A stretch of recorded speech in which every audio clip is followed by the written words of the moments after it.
Guys, luto-luto ay tayo ngayon.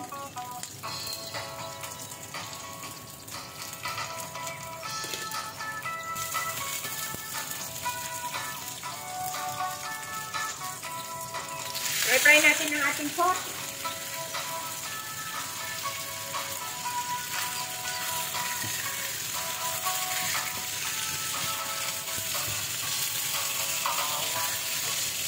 Yan ang purpose, malalakang hiwa ng sibuyas at ng ating bawang. Okay? Sabay natin yung fry.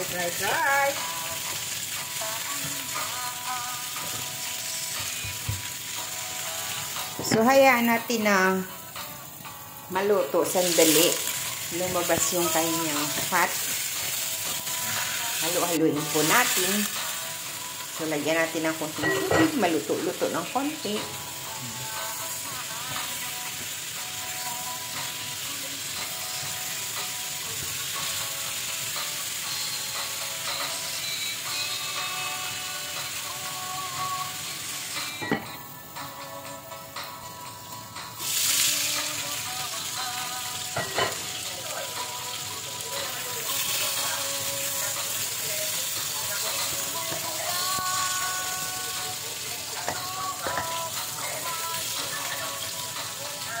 So, ayan na guys, lalagyan natin ng oyster sauce, konti. Yung tubig. Lagyan na natin yung tubig para lumambot na.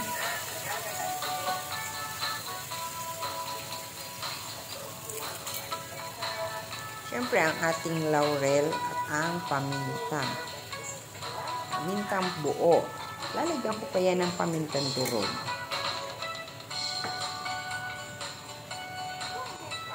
Soy sauce. Lalagyan din natin ng dark soy sauce.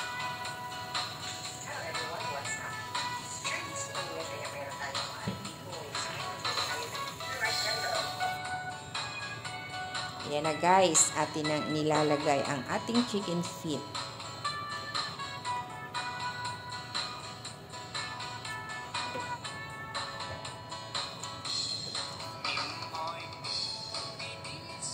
Dagdagan natin ng more oyster sauce.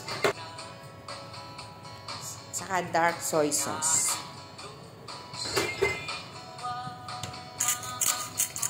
At pamintang durog. Sugar.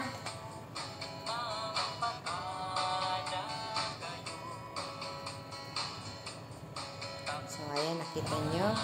Yes! Ayan. Hindi po yan luto.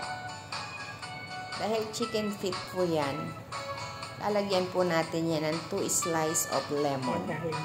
Naglalagay po ako ng lemon pag nagluto ako ng adobong chicken feet. Then later, pagka malambot na yung meat and the chicken feet, doon natin lalagyan ng suka.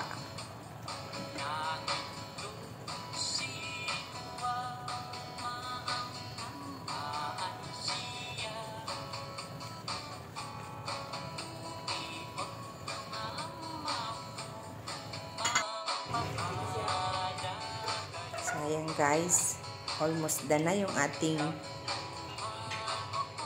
adobo. Nilagyan ko rin siya ng chili.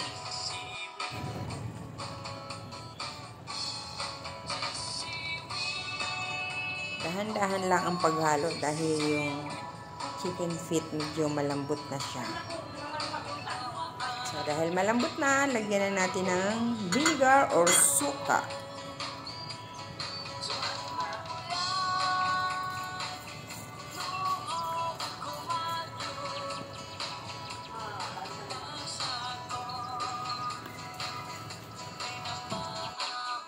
So, ayan na guys, tinakpan ko, then binuksan ko na uli. Luto na siya. Ready to eat na yung ating chicken feet.